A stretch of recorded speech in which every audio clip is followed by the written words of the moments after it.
Hello, this is Confabulation, and I am Beverly Thomas, Hi, and I'm Pearl, she, her pronouns. and my pronouns are she, her. And we are from our sister's house, a domestic violence organization that provides advocacy and education for victims and survivors of domestic violence. So if you or anyone that you know is experiencing domestic violence, you can call our hotline at 253-383-4275 or visit our website at oursistershouse.com. And just a quick announcement and a reminder of our upcoming events. Our All a Days is back this year. This year, OSH is partnering with Me Centro to offer food, crafts, Santa photos, toys, and a bike giveaway. That's right, a bike giveaway. So our All a Days will be December 17th from 12 noon to 3 p.m. And for more information, please visit our website or our Facebook page.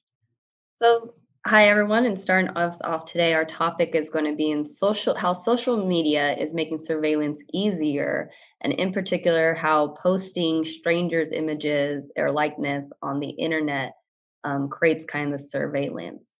So, jumping in that is like in this day of age with the internet being a huge part of our lives and the popularity of media content being shared on sites like TikTok and Twitter, a lot of people have no issue with filming or taking pictures of strangers in public so that they can post that on social media. And sometimes the reasoning is they find something cool that someone's wearing, and sometimes their reasoning is they want to humiliate someone, or they're just, here's someone being threatened or harassment, and it's various forms that people, pull out their phones nowadays for everything. So a lot of this is like strangers like engaging with that social media of the post. So if a stranger goes viral, because sometimes TikTok on your own thing can go viral, but it's about a stranger. So that can lead to a larger, national or even international kind of like humiliation or embarrassment. And often it's very hard for a stranger to get in contact with the original poster and to try to get that kind of taken off. Adding to that, there's some points that one wants to consider when posting other folk on social media like TikTok, Instagram, or even your Facebook. You want to first get that person's consent when you're taking pictures or videos of strangers in public. And just doing it without permission, you just have to ask, am I right? Is this okay? Or ask the person and be sure that you do have their consent. In most cases, you are not breaking the law, but it is still something that can cause harm or danger to that person, because you never know whether it's intentional or not. So consent does matter. It's the decent thing to do, and to care about just caring about other people and their feelings. So we need to be looking at each other, looking out for each other, and not exploiting or taking advantage of one another. Yeah, and then I just want to add to that point, like where you're talking about breaking like the law. Yeah, in some places you're not like explicitly breaking the law and taking a photo of somebody, but and I think on social media we kind of ignore this. But there are states that you can't just take photos or record people out in public. You do have to get permission. And sometimes you see that like on shows, everyone in the background's all blurred out because they did not sign a release for their photos to be taken. But on social media, there doesn't seem to be that same kind of regulations and laws to enforce that and to make sure that we're asking consent. And then even more than that, like sites like Facebook or Twitter or Instagram don't really flag, like if you're in a state that has these photo laws, should you be allowed to post any photo that's not yours explicitly? Like, I mean, from a social media standpoint, maybe these larger companies it might suck. But if you're one of those states that you can't take photos of people unwillingly, that the only person you can take a photo of on your account is yourself.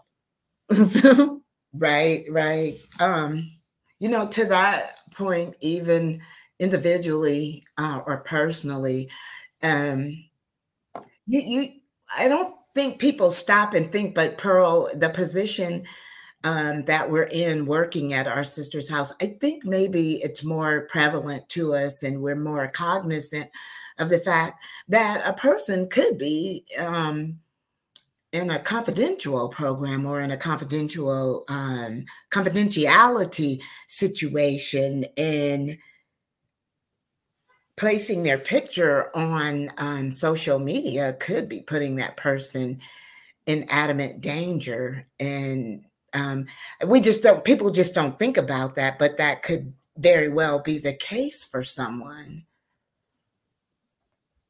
yeah, and then it's not just, to that, I don't think it's just the address, like the physical location, which social Mhm. media is already like pinning, but also sometimes your appearance. Mm, Some people who are fleeing abuse, they change their right, hair, their clothes, everything. And so now someone knows exactly what they look like, exactly where they're at, who right. they're communicating with too, which that can lead to further stalking and aggression through third parties as well.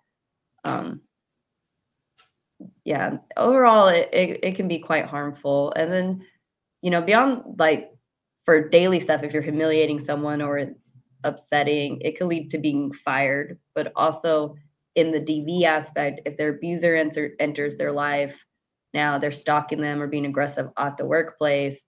This is stuff and information that they may get, you know. Yep, exactly. And it's just it's the I'm not a social media um person, so I post on social media as needed. But I see a lot of things just pop up, and so I think that it's normalized in this day and time, and people just don't think about that, like I said. And um because of the nature of our job, I think we would be more aware of posting people without their permission. Yeah, I think in the current climate that we're in, people feel very entitled to their phone. Mhm. It's their film, it's their camera. But Right. I mean, are you entitled to someone's imagery and what they want to put out there?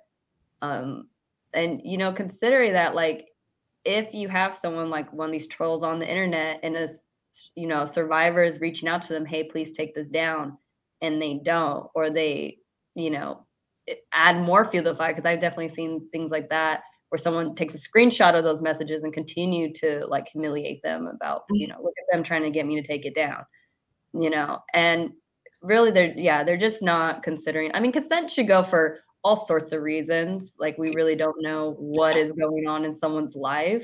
So exactly. I really don't think you should film just randomly.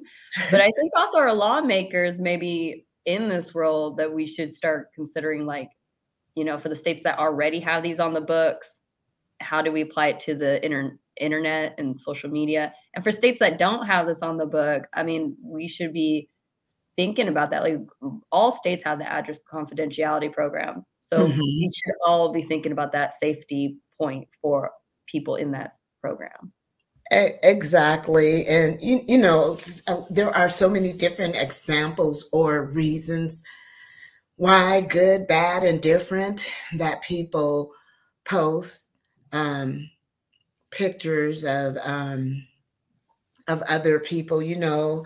Examples could be, you could be in the gym, and a person can be in the gym and they're body shaming that person, but you never know who. Small world. You don't know who knows who, and you post a picture, and someone they know sees it. So yeah, like I think you earlier mentioned, it's a attitude of entitlement. My camera, my phone, I can do it. And then that entitlement too is like ruins private moments, Hmm. right? Like, people taking photos and videos of someone getting engaged. Well, maybe they don't want their photo and video being out there like that. Like, even if it's something that we think is nice, maybe Right. they don't want someone to see that. Or maybe you're just, I know I'm one of those people. It's like, I want to live in the moment. I don't need a camera. So Exactly. And I don't like, well, like I said, I'm not really a social media person. I don't hang out. I don't have to be on social media. Some people, that's their life.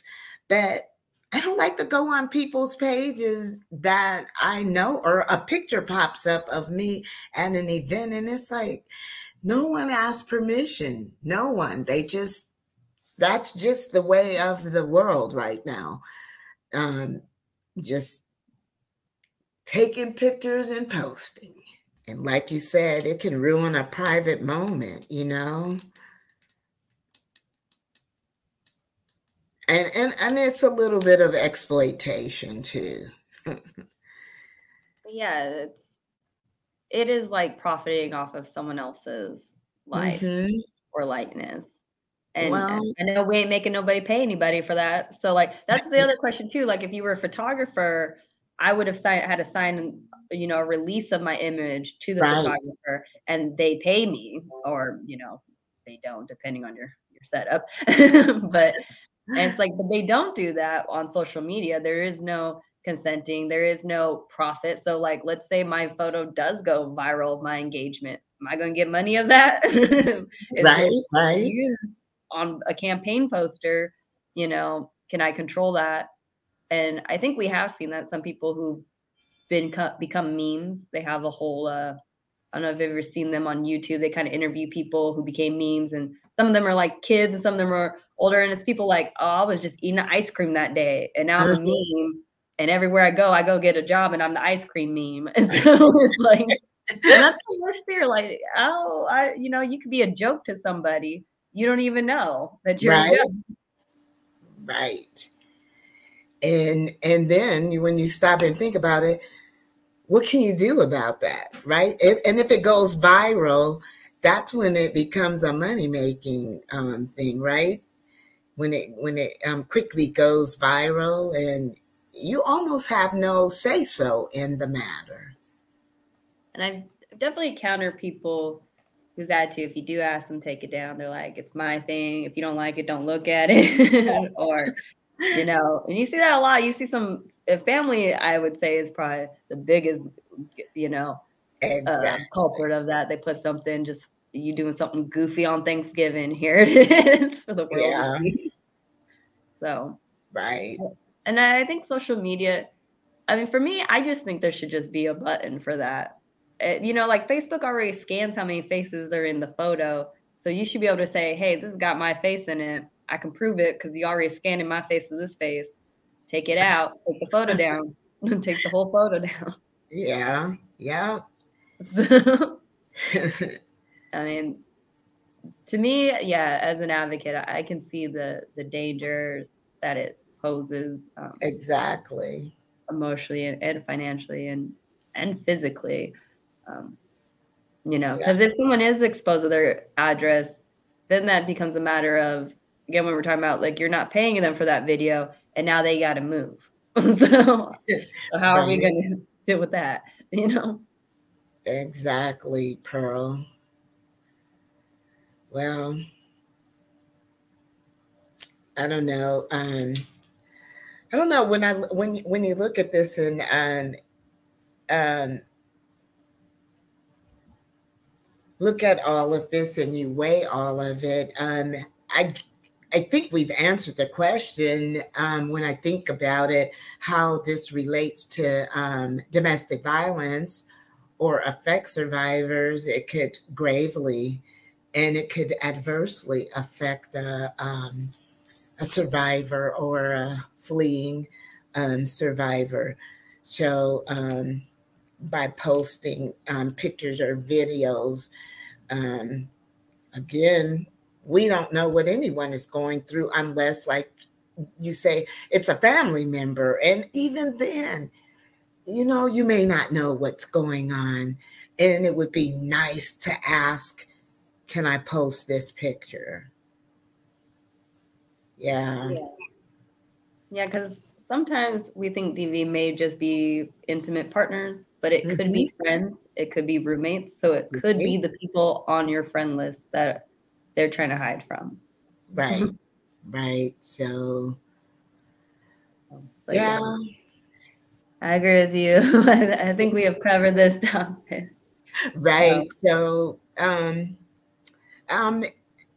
if you have nothing else on that, I think that's very interesting. And I think our listeners and viewers just kind of think about it before you click and post.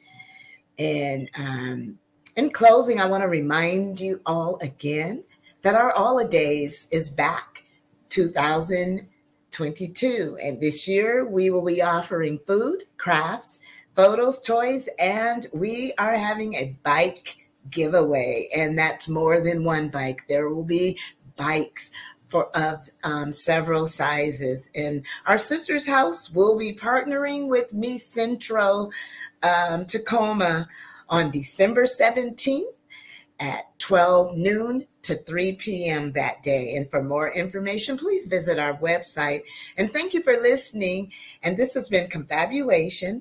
Let us know your thoughts in the comments below. And remember to like, to share, and subscribe. Again, we are our sister's house. And if you or anyone that you know is experiencing domestic violence, please contact us at our hotline at 253-383-4275 or visit our website, oursistershouse.com. Thank you so much. Peace and have a great day.